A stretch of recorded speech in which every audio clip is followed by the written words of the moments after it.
ये एक ऐसी परंपरा है जिसमें हर बच्चे को एक चॉइस मिलती है जो उसकी जिंदगी की दिशा तय करती है। एक लड़के ने चुना सबसे पहले पैट्रियार्क की सोल। सबको लगा कि अब वही अगला पैट्रियार्क बनेगा और उसे भी लगा था कि उसे लग्जरी और कंफर्ट से भरी लाइफ मिलेगी। लेकिन उसके सारे सपने उसी वक्त टूट गए जब पता चला कि जिनके पास वो बेसिक स्किल्स भी नहीं है जो रन कैंडल क्लैन के किसी भी मेंबर के लिए जरूरी होती हैं। कैंडल क्लैन एक ऐसा पावरफुल खानदान है जो स्पोर्ट्समैनशिप में एक्सपर्ट है और जिसके हेयर्स को सुपर ह्यूमन पावर्स और एलीट टेक्निक्स मिलती हैं ताकि वो दुनिया पर राज कर सके। यह क्लैन पावर, अचीवमेंट और कंट्रोल का सिंबल है और इसी क्लैन में जन्मा था हमारा मेन कैरेक्टर जिन कैंडल। लेकिन रिस्पेक्ट की जगह उसे सिर्फ इंसल्ट मिला। उसका एक भाई बोला, क्लैन का सबसे यूजलेस स्पोर्ट्समैन तू ही है। दूसरा बोला, तुझसे तो तलवार भी शर्मिंदा हो जाए। जब जिन कुछ नहीं बोलता, उसका भाई उसे एक जोर की किक मारता है और उसकी औकात याद दिलाता है। वो जैसे ही तलवार उठाने की कोशिश करता है, कोई उसके हाथ पर पैर रख देता है और कहता है, तू कोशिश मत कर। उसके सारे नोट्स फाड़ दिए जाते हैं, उसकी चीजें तोड़ दी जाती हैं और भाई लोग बोलते हैं, यही तेरी औकात है। जब वो इसके खिलाफ आवाज उठाता है, उसके ही भाई उसे रोज टॉर्चर करते हैं जैसे ये उनके लिए कोई फेवर हो। हर दिन जिन के लिए एक नाइटमेयर बन चुका था, जैसे टैलेंटलेस होना ही उसकी सबसे बड़ी गलती हो। लेकिन जिन हार मानने वालों में से नहीं था। वो सोचता है, मैं मेहनत करूंगा और एक दिन सबका भरोसा जीत लूंगा। लेकिन यह कोई एनिमे यूनिवर्स नहीं है। यहां उसे सिर्फ दर्द मिला। वो बन गया एक नोबडी, एक रिजेक्टेड इंसान। लेकिन एक दिन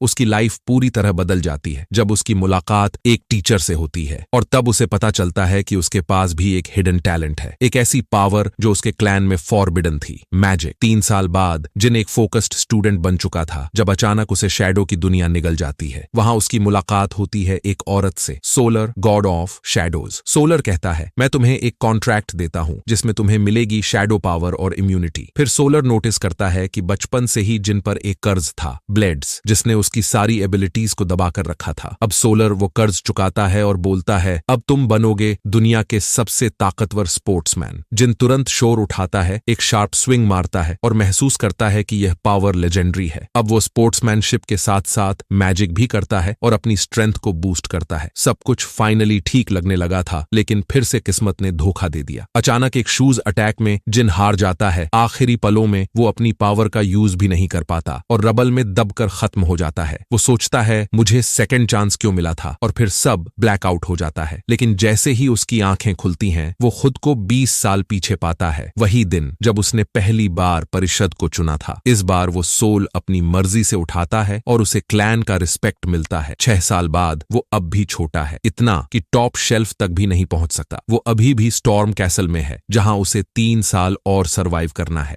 फिर एक दिन एक मेड को उसके रूम में एक बोर्ड मिलता है जिनको शक होता है कि इसके पीछे 2 ही लोग हो सकते हैं, उसके छोटे भाई डोना और हटना, दोनों सिर्फ 9 साल के। वो दोनों उस टूटे हुए बोर्ड पर हंस रहे होते हैं। जिनको याद आता है, अपनी पहली जिंदगी में यही दोनों फ्लैग बियरर बनने के बाद मर्डरर बन गए थे और आज भी बस एक बोर्ड तोड़कर उसे प्रोवोक कर रहे हैं। तभी डोना उस पर अटैक करता है, लेकिन इस बार जिन चुप नहीं रहता। वो उसका पंच ब्लॉक करता है और एक सॉलिड काउंटर मारता है। वो अपनी स्ट्रेंथ का सिर्फ थोड़ा हिस्सा यूज करता है, लेकिन अपने दोनों भाइयों की ढंग से धुलाई कर देता है। वो उन्हें वार्न करता है, अगली बार मेरे सामने आए तो बर्दाश्त नहीं करूंगा। तभी खाना आता है जो पूरी तरह शॉक में है कि जिन ने दोनों को हरा दिया। खान पूछता है, ये क्या हुआ? जिन कैजुअली बोलता है, ये आपस में लड़ पड़े थे। लेकिन रियलिटी कुछ और थी। जब खान उन्हें डॉक्टर के पास ले जाने लगता है, जिन मना कर देता है और उन्हें बाहर स्ट्रॉ में छोड़ आता है। वो सोचता है, अब इन्हें अपने कर्मों का नतीजा भुगतने दो। थोड़ा हार्श लग सकता है, लेकिन जिन के लिए यह जरूरी था। खान कुछ नहीं कहता, लेकिन उसे लगता है जिन से डार्क एनर्जी निकल रही है। वो सोचता है,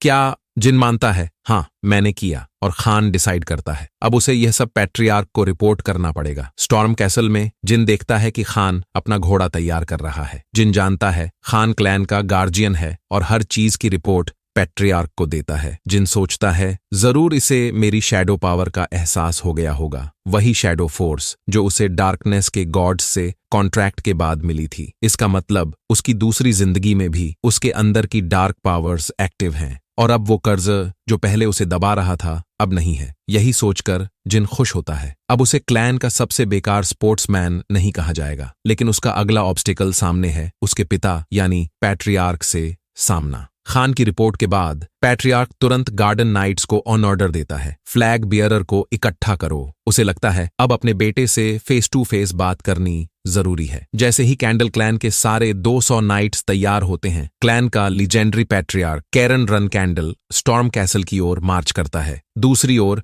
मैरी को अचानक मिले समन से शॉक लगता है। उसका भाई ड्यूज भी कंफ्यूज है। दोनों एक इंटेंस बैटल में लगे थे, तभी कॉल आ गया। डायर सोचता है क्या ये सब जिनसे जुड़ा हुआ है। उन्हें समझ नहीं आता पैट्रियार्क को अपने छोटे बेटे से मिलने की क्या जरूरत पड़ गई। लूना इशारा करती है अब चुप हो जाओ, लेकिन मैरी अब भी क्यूरियस है। जिन के लिए इतना हाइप क्यों? क्लैन के अंदर मेड इन्फॉर्म करती है आपके पिता आ चुके हैं। जिन सोचता है पता नहीं खान ने और क्या क्या बता दिया होगा। उसे लगता है पैट्रियार्क उसकी पावर को लेकर क्यूरियस होगा, क्योंकि ये ना मैन जैसी है ना औरत जैसी, कुछ अलग ही है। अब ये मीटिंग इस बात पर डिपेंड करती है क्या जिन की पावर क्लैन के लिए यूजफुल है या नहीं। फाइनली पैट्रियार्क अपने सारे नाइट्स के साथ एंट्री लेता है और उसके हाथ में है उसकी शाइनिंग डिवाइन प्लेट। जैसे ही वो अंदर आता है, ऑर्डर देता है हायर्ड और डेटोना को बुलाओ। जब दोनों भाई आते हैं, वो सीधा पूछता है तुम लोगों ने क्या किया? दोनों ब्रदर्स चालाकी दिखाने की कोशिश करते हैं। हमने तो कुछ नहीं किया, जिनने हम पर किसी अजीब मैजिक से अटैक किया। लेकिन पैट्रियार्क इतनी लो लेवल मैनिपुलेशन से बेवकूफ नहीं बनता। वो उन्हें सीधा बोलता है ऐसी सोच के साथ तुम्हारा क्लैन में ज्यादा वक्त नहीं बचेगा। फिर कहता है जिन को बुलाओ। जिन मेन हॉल की तरफ जाने लगता है। वो अब अपने पिता कैरन कैंडल से मिलने वाला है, जो सिर्फ क्लैन का हेड ही नहीं बल्कि दुनिया का सबसे पावरफुल वॉरियर भी है। उसे एक डिवाइन स्टार नाइट और डेमी गॉड माना जाता है। इतनी पावर के बाद उसकी ह्यूमन इमोशंस लगभग खत्म हो चुकी हैं। अब उसका एक ही ऑब्सेशन है क्लैन की ग्रेटनेस और उसका फ्यूचर। अपनी पहली जिंदगी में जिन उसकी नजरों में बस एक लूजर था, ना कोई एबिलिटी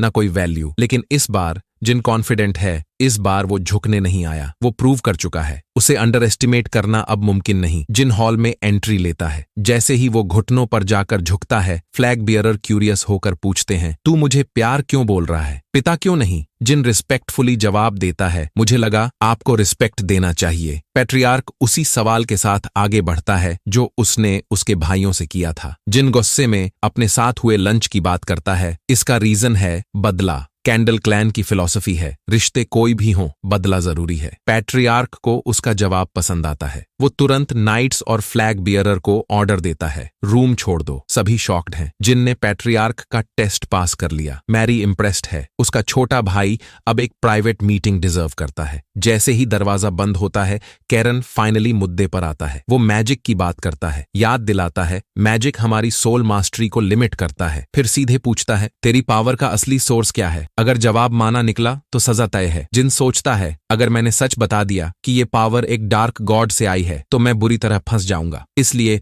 वो काल्मली बोलता है मुझे खुद ठीक से नहीं पता ये पावर क्या है। फिर वो अपने हाथ से अपनी क्लिप दिखाता है। यहीं आता है शैडो फोर्स का ट्विस्ट। किरण पैट्रियार्क जैसे ही उस क्लिप को देखता है तुरंत पहचान जाता है। वो शॉक में सोचता है ये वही पावर है जो कभी क्लैन के फाउंडिंग पैट्रियार्क ने इस्तेमाल की थी। किरण गहरी सोच में पड़ जाता है क्या जिन ही अगला वारिस है डेस्टिनी द्वारा चुना गया। फिर वो रिवील करता है सोलर गॉड ऑफ शैडो ने कभी तामार नाम के वॉरियर से कॉन्ट्रैक्ट किया था। वो ही हमारे क्लैन का पहला पैट्रियार्क था। लेकिन उसके बाद सोलर कभी वापस नहीं आया जब तक जिन पैदा नहीं हुआ। जिन क्यूरियस होकर पूछता है क्या सोलर आपसे भी ज्यादा पावरफुल है? किरण थोड़ी देर सोचता है, फिर हल्का मुस्कुराकर बोलता है पता नहीं, अभी तक उससे कभी लड़ाई नहीं हुई। लेकिन उसके चेहरे का कॉन्फिडेंस सब कुछ बोल देता है। ये बंदा सच में दुनिया का सबसे ताकतवर इंसान है। किरण को जिन का सवाल पसंद आता है। वो उसके सर पर हाथ रखकर पूछता है अब तू अपनी पावर का क्या करेगा? जिन पहली बार बिना डरे कहता है क्लैन की भलाई के लिए। किरण हंस देता है तू झूठ बोल रहा है। मुझे पता है जिन्होंने अपने भाइयों की पिटाई ही नहीं की थी उन्हें तूफान में भी छोड़ दिया था। जिन इस बार गलती नहीं दोहराता। वो ईमानदारी से बोलता है मैं शैडो फोर्स को अपने लिए यूज करूंगा। किरण नाराज नहीं होता बल्कि वो उसे और प्रेस करता है। वो सोचता है अब टाइम आ गया है इस बच्चे पर नजर रखने का। और इसी के साथ फादर और सन के बीच ये इंटेंस मीटिंग खत्म होती है। जिन थका हुआ है लेकिन खुश है। अब उसे अपनी पावर्स छुपाने की जरूरत नहीं। ये एक जीत है। वो लड़का जो अपनी पिछली जिंदगी में एक इनविजिबल लूजर था, अब फाइनली अपनी नई जिंदगी को बदल रहा है। उस रात उसकी बड़ी बहन मैरी एक खास गिफ्ट लेकर आती है